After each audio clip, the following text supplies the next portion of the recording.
Pasca terpilih sebagai wali kota Pagar Alam melalui pemilihan langsung pada tahun 2018, tugas dan tanggung jawab Alpian Maskoni semakin berat. Namun demikian, setelah berjalan hampir 2 tahun, berbagai program yang dijanjikan ke masyarakat Bumi Besema secara bertahap dipenuhi. Di balik kesibukan sebagai orang nomor 1 di Kota Pagar Alam dan kepala rumah tangga dalam keluarga, Piu yang biasa disapa tidak bisa menyisihkan aktivitas dan hobi yang digeluti sejak masih usia muda. Bukan hanya motor trail yang dikoleksi, tapi juga mobil off-road yang biasa digunakan untuk berpetualang. Kini, ikuti dialog bukan basa-basi bersama Wali Kota Pagar Alam Alpian Maskoni.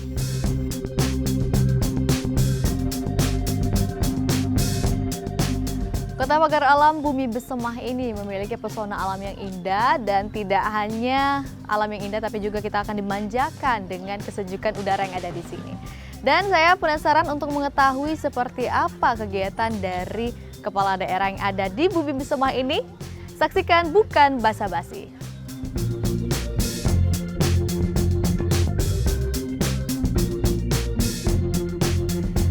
Assalamualaikum Pak Alpian. Waalaikumsalam. Sehat Pak ya? Alhamdulillah. Dan pemirsa bukan basa-basi, kali ini kita sudah berada di kediaman rumah dinas Wali Kota Pagar Alam Bumi Besema yang terkenal akan keindahan alamnya Pak ya, sudah tidak diragukan lagi. Boleh kita melihat-lihat Pak, bagaimana sisi dari rumah dinas keseharian Bapak, posisi favorit Bapak yang pertama di mana Pak? Kalau sehari-hari saya memang suka duduk di sini. Duduk di sini.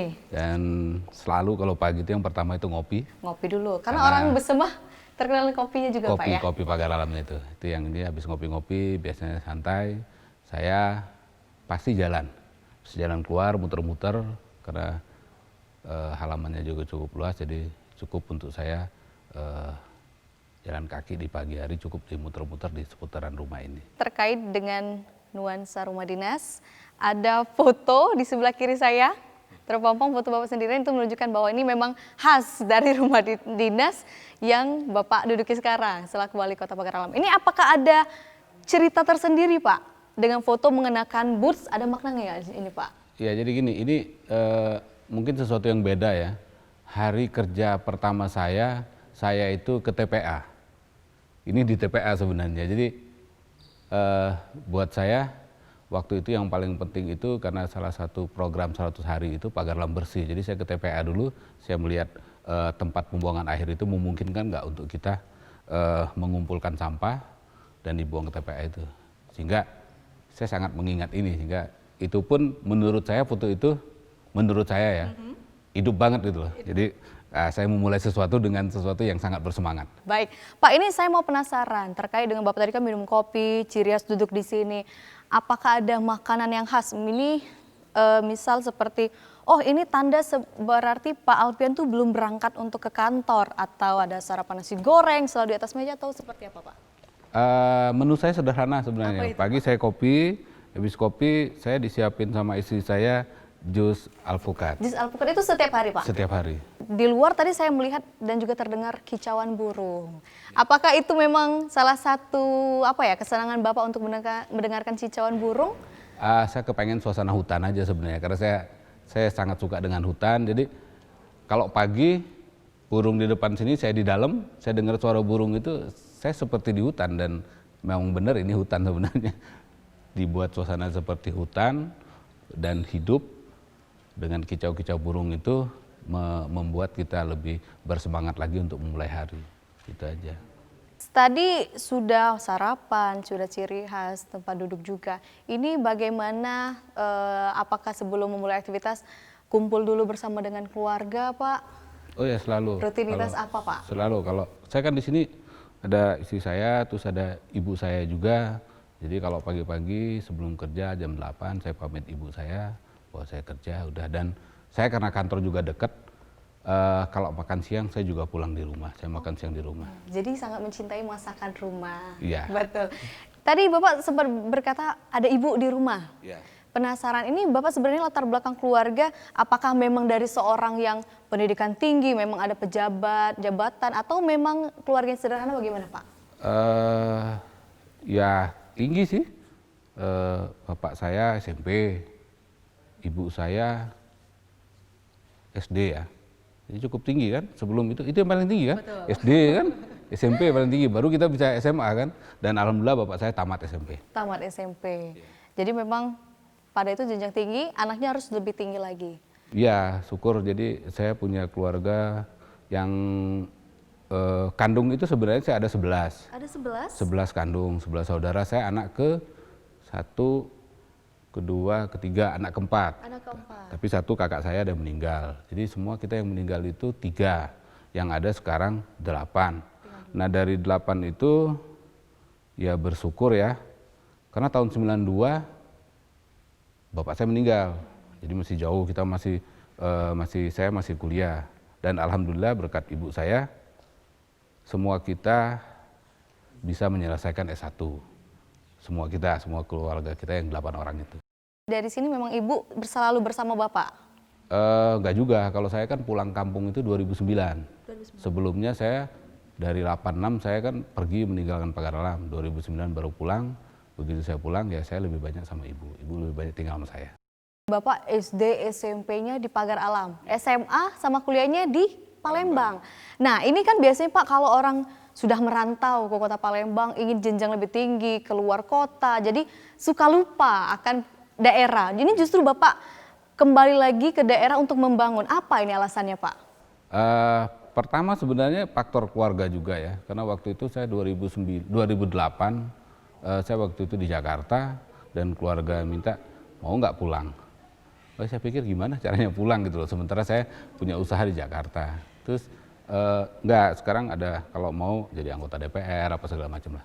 Ya akhirnya saya pulang, 2009 saya pulang, nyalon anggota DPR, saya jadi anggota DPR. 2013 saya sempat menyalon jadi wali kota, gagal. 2014 saya jadi anggota DPR lagi, dan 2018 saya nyalon wali kota lagi. Ya alhamdulillah saya bisa menang dan jadi wali kota. Sebenarnya mungkin semua orang akan sama seperti itu ya, pada saat ada kesempatan untuk pulang kampung, pasti semua orang kepengen pulang kampung, karena seperti apapun kita di daerah lain, keinginan pulang kampung itu pasti lebih besar. Dan saya bersyukur saya diberi kesempatan untuk pulang kampung, dan sekarang diberi kepercayaan, diberi amanat untuk bagaimana membangun Kota Pagar Alam. Membangun Kota Pagar Alam. Baik pemirsa, bukan basa-basi, tentunya kita masih ingin melihat seperti apa sih keseruan dengan Bapak Alfian selaku Wali Kota Pagar Alam. Tentunya setelah usai jeda pariwara berikut ini, tetaplah di Bukan Basa-basi.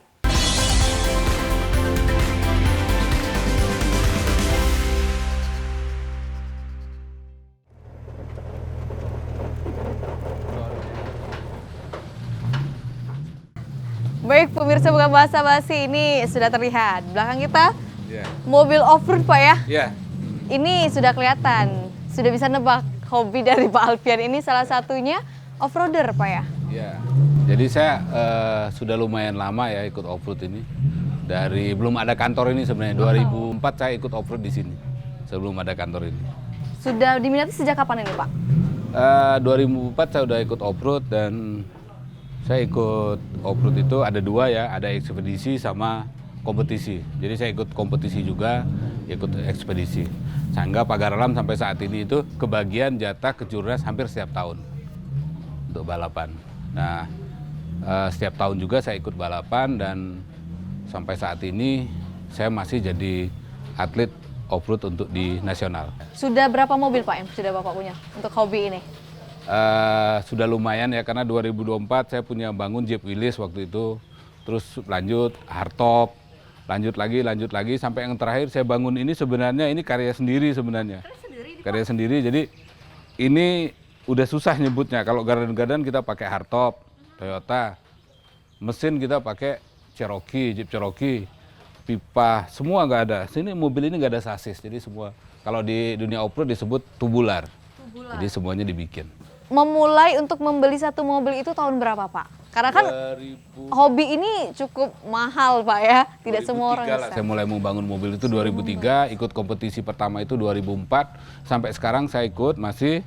Harusnya akhir bulan ini saya ikut rally di Morobungo di Jambi, itu 27, 28, 29 harusnya seri pertama rally, tapi karena corona itu dibatalkan.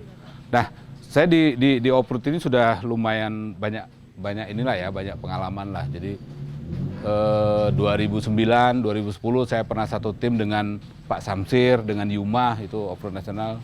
2011, 12, 13 saya disponsori oleh Spring Hill ya. Di Palembang juga ada Spring Hill itu. Saya disponsori itu.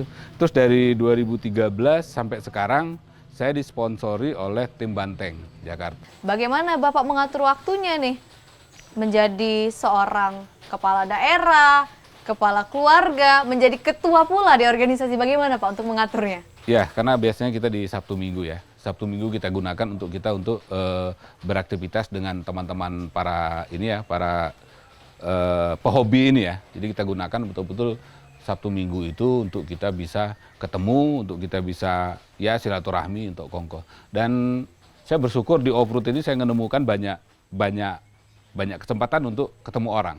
Dan kita di Oprut ini nggak ada kelas, semua kita sama. Sama. Panggilannya apa Pak sapaannya? Bro. Bro, wow. Ini kan Bapak sudah lama sekali mengendarai off-roader ini. Tentunya kalau untuk pemula kan ada kecelakaan, terbalik kah, atau juga cedera apa Pak yang paling parah selama Bapak mengendarai off-road ini? Jadi sebenarnya alhamdulillah kalau off-road ini kendaraan yang kita gunakan itu faktor keselamatannya nomor 1. Jadi seat belt kita pakai seat belt yang 4 titik, sekarang malah 5 titik. Ada window net, jadi semua kita itu. Yang kita paling takutkan adalah pada saat kita kecelakaan atau terbalik itu di air. Itu yang paling kita takutkan. Yang kedua kalau mobilnya terbakar, 2 hal itu. Tapi alhamdulillah selama saya kurang lebih 15 tahun yang menggeluti off-road itu, saya belum pernah mengalami itu. Pengalaman terburuk saya adalah di Kalimantan waktu saya ikut MAC. Waktu itu non kompetisi, expedition di MAC. Saya kebetulan waktu itu fotografer saya, adik ipar saya orang Slovenia, Bulek. Dan saya sempat kebalik cukup dalam, beberapa kali rolling begitu, tapi karena mobilnya cukup safety, saya aman. Tapi navigator saya yang sempat cedera. Itu yang paling parah. Tapi setelah itu nggak ada lagi Pak ya? Kalau kebalik, kalau kompetisi biasa. Sudah biasa. Dan biasanya kebalik di kompetisi itu kebalik, mobil berdiri ya jalan lagi. Aman. Sudah aman. Aman. Untuk kategori ini kan mobil Pak. Apakah ada hobi lain yang Bapak geluti selain otomotif ini? Ya, saya memang sukanya di otomotif. Jadi di samping saya main mobil, saya juga di roda 2. Tapi tetap off-road juga. Off-road Roda juga? dua, ya. Nggak lepas dari off-road? Nggak. Bukan moge Pak ya? Bukan. Boleh lihat Pak motornya di mana? Boleh, saya punya motor di sini. Iya lumayan, jadi ini motor pertama saya untuk di Pagar Alam. Ini kira-kira 2000 awal-awal off-road saya lah. Saya pakai ini cukup legendaris. Ini Suzuki TS. Awalnya motor ini motor yang sangat orisinil, tapi karena kebutuhan untuk off-road, saya upgrade sampai saat ini motornya seperti ini. Sok depannya saya pakai dari limbah motor-motor build up cukup besar. Mesinnya juga saya upgrade sama RM.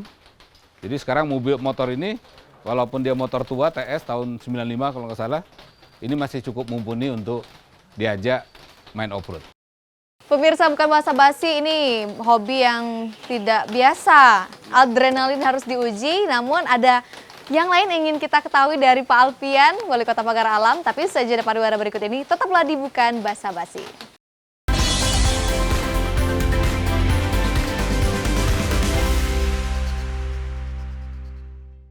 Dan pemirsa, kalau tadi kita sudah melihat keseruan dari hobi Pak Alfian, dan sekarang kita mau tahu bagaimana sih peran dari Pak Alfian selaku Wali Kota Pagar Alam untuk membangun daerahnya ini. Namun sebelum itu saya ingin bertanya terkait samping kiri kita sudah ada Ibu Reni. Selamat siang Ibu. Selamat siang, Mbak. Saya penasaran nih dengan Pak Alfian dan juga Bu Reni bisa bertemunya gimana nih? Karena kan yang saya ketahui bahwa Ibu ini asli orang Solo, Sragen. Bapak Pagar Alam, ini bertemunya bagaimana Pak? Jarak yang berbeda tapi bisa menyatu ini. Saya yang jawab nih. Jadi ini kami bertemu di Lampung, kebetulan saya dinas di Lampung, Bapak juga ada pekerjaan di Lampung. Sebenarnya ini nggak jauh-jauh dari kopi ya, kami bertemu karena Bapak sebagai penjual kopi di suatu perusahaan, saya kebetulan juga di bidang kredit untuk membiayai perusahaan itu, jadi kami bertemu di sana. Oke, jadi ada kaitan antara pekerjaan yang menyatukan. Dan juga Pak Alfian, ini terkait dengan daerah Pagar Alam. Siapa sih yang tidak tahu dengan tehnya, kopi, Gunung Dempo, keindahan itu banyak sekali. Ini bagaimana Pak Bapak untuk membangun daerah yang ini bisa dijadikan objek wisata yang sudah ada maupun yang belum, mau diangkat seperti apa Pak?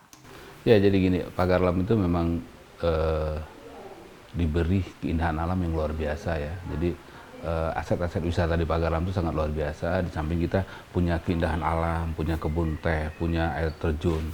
Kita juga punya warisan megalitik yang luar biasa. Jadi potensi-potensi wisata di Pagar Alam itu sangat luar biasa di antara 17 kabupaten kota yang ada di Sumatera Selatan. Tapi di samping itu Pagar Alam ini adalah tanah yang sangat subur. Jadi untuk pertanian itu sangat luar biasa. Apapun bisa kita tanam di Pagar Alam. Kalau Ibu Reni sendiri ini terkait yang mendampingi Bapak, apa nih yang ingin Ibu dari sisi ibunya seperti apa Bu untuk di daerah Pagar Alam ini? Iya, kebetulan saya juga Ketua TPPKK Kota Pagar Alam, jadi saya menggalakkan mengenai kebersihan. Karena kebersihan ini merupakan PR dari kami semua ya. Terus pengurangan sampah plastik juga. Kenapa setiap acara-acara seluruh pengurus PKK harus membawa tumbler masing-masing untuk air minum. Jadi kami tidak menggunakan lagi air minum kemasan yang bermerek itu. Untuk mengurangi sampah plastik. Untuk sosialisasinya terus kami lakukan. Jadi setiap kami kunjungan ke kelurahan atau menghadiri suatu acara, dengan kami mempraktekkan membawa tumbler, kami juga selalu mensosialisasikan itu untuk membuang sampah pada tempatnya, pada jam-jam yang setelah ditentukan. Seperti itu. Bagaimana dengan transportasinya Pak? Karena di sini mungkin belum banyak akses yang bisa dilalui untuk menuju sini. Bagaimana Pak ke depannya? Nah itu salah satu tantangan kita ya, tantangan kita ke depan. Karena menuju Pagar Alam itu kalau dari Palembang sekarang kan masih lumayan. Kalau lewat darat kan masih 6 jam. Tapi harapan kita dengan ada perencanaan tol yang sekarang sudah mulai dilakukan itu, nanti dari Palembang ke Pagar Alam itu bisa 3 jam. Tapi kita juga, pemerintah Kota Pagar Alam itu sudah sedikit melangkah ke depan itu dengan adanya bandara. Jadi adanya pesawat setiap hari dari Palembang ke Pagar Alam itu sudah cukup membantu. Dan betul memang problem lagi bahwa bandara itu perawatannya cukup mahal. Untuk itu per 1 Januari kemarin bandara sudah kita serahkan pengolahannya ke kementerian. Dan tahun ini pun pihak kementerian sudah menganggarkan untuk pembenahan bandara itu dan perpanjangan runway, sehingga nanti harapannya pesawat yang lebih besar bisa datang ke Pagar Alam. Kalau melalui transportasi darat gimana Pak? Ya, salah satunya itu tadi kita berharap tol tadi, dan satu lagi kita sudah mengajukan jembatan di Lematang itu. Jembatan Lematang, harapannya dengan jembatan itu nanti ada beberapa situasi, ada kelok-kelok yang sangat dalam tanda kutip serem itu bisa terpotong, dan jembatan itu sendiri akan menjadi salah satu aset wisata juga nanti. Nah, kalau dari sisi pendidikan yang ada di Pagar Alam ini sendiri seperti apa Pak? Karena kan seperti kita ketahui bahwa Pagar Alam ini PAD-nya minim, namun pengangguran atau juga kemiskinannya rendah. Nah, bagaimana dari sisi pendidikannya Pak? Dari sisi pendidikan kita di Pagar Alam berupaya semaksimal mungkin untuk pemerintah itu terlibat. Jadi kita ada namanya beasiswa untuk siswa berprestasi tapi tidak mampu. Itu syaratnya apa saja Pak? Dia punya prestasi, jadi juara 1 sampai 5 itu yang kita ambil. Apakah itu harus putra-putri daerah Pagar Alam atau orang siapapun yang tinggal di Pagar Alam ini bisa Pak? Putra-putri Pagar Alam. Oh, khusus putra-putri. Dengan KTP orang tuanya. Jadi walaupun yang domisili di sini ada cara lain nih Pak ya untuk mendapatkan beasiswa dari pemerintah. Seperti itu. Terkait dengan masyarakatnya Pak, ini Bapak kan putra-putri daerah Pagar Alam asli. Melihat dari sisi orang yang Pagar Alam benar, seperti apa sih Pak dalam ingin memajukan Pagar Alam bersama dengan pemerintah? Ya, jadi masyarakat Pagar Alam itu masyarakat yang sebenarnya cukup menarik ya, karena dari zaman dulu masyarakat Pagar Alam itu keinginannya untuk maju itu begitu besar.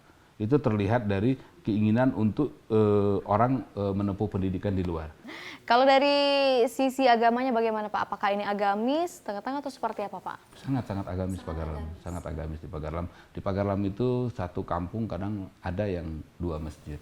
Itu selain masjid terbukti dengan apa Pak? Apakah kegiatannya? Karena kalau seperti seperti Kabupaten Muara ini ada plang 99 Asmaul Husna. Kalau Pagar Alam sendiri seperti apa Pak? Kalau Pagar Alam juga sebelumnya ada tagline-nya itu kota wisata bernuansa Islami. Nah itu juga kita punya Pila MTQ yang itu pernah kita gunakan untuk MTQ. Dan insya Allah tahun 2022 kita juga akan menjadi tuan rumah lagi MTQ. MTQ. Ya. Terlepas dari MTQ, apakah ada giat lagi Pak dalam waktu dekat yang ingin direalisasikan? Kalau saya sendiri dalam 5 tahun ke depan ini saya akan menggunakan hari Jumat untuk safari Jumat untuk menggalakkan masyarakat untuk untuk lebih giat lagi bersilaturahmi di masjid. Pak Alpian, ini kalau saya tadi dari Palembang menuju Kota Pagar Alam ini sempat keliling juga, ini jalannya bagus Bu ya. Apakah ini salah satu misi Bapak juga atau memang seperti apa Pak penggunaan jalan yang ada di Kota Pagar Alam ini? Ya sebenarnya kita juga sangat dibantu oleh pemerintah provinsi ya. Tahun kemarin kita dibantu oleh provinsi cukup banyak untuk melalui bantuan gubernur itu untuk jalan. Kita ada jalan yang sudah cukup lama itu namanya Jalan Kampung 4. Kemarin kita dibantu oleh dana provinsi untuk itu. Jalan-jalan di seputaran ini juga begitu, lebih banyak untuk dana provinsi. Karena kita jujur APBD Kota Pagar Alam itu kecil, jadi peran dari APBD provinsi sangat membantu. Dan insya Allah tahun ini juga provinsi akan yang sudah diusulkan cukup banyak, provinsi akan membantu jalan-jalan dan jembatan yang ada di Kota Pagar Alam. Kota Pagar Alam ini. Ibu Reni, apakah bisa menari kebudayaan dari Pagar Alam Bu? Ada satu seni tari atau apa seni yang Ibu ketahui? Yang saya tahu hanya tari kebah. Tari itu adalah tari selamat datang. Jadi untuk menyambut tamu-tamu kehormatan yang datang ke Kota Pagar Alam, kami selalu menarikan tari itu, tari kebah. Ibu bisa menarinya?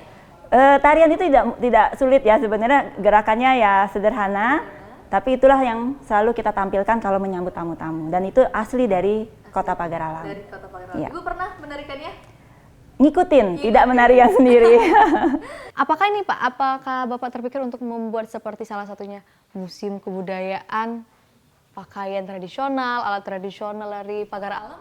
Ya itu yang lagi berproses, insya Allah tahun ini kita ada Gedung Juang dan Gedung Juang itu kita akan jadikan museum tahun ini. Tahun ini. Baik, terima kasih Pak Alpian Ya, atas oke, waktunya. makasih, Bu. Ya. Terima kasih Bu Reni. Ya. Baik pemirsa Bukan Basa-Basi, kita sudah mendengarkan dan juga mengikuti keseharian dari Pak Alpian dan juga Ibu Reni, Wali Kota Pagar Alam Bumi Besema ini. Tentunya kita akan melihat seperti apa kemajuan dari Pagar Alam. Semoga ini dapat menginspirasi pemirsa yang ada di rumah.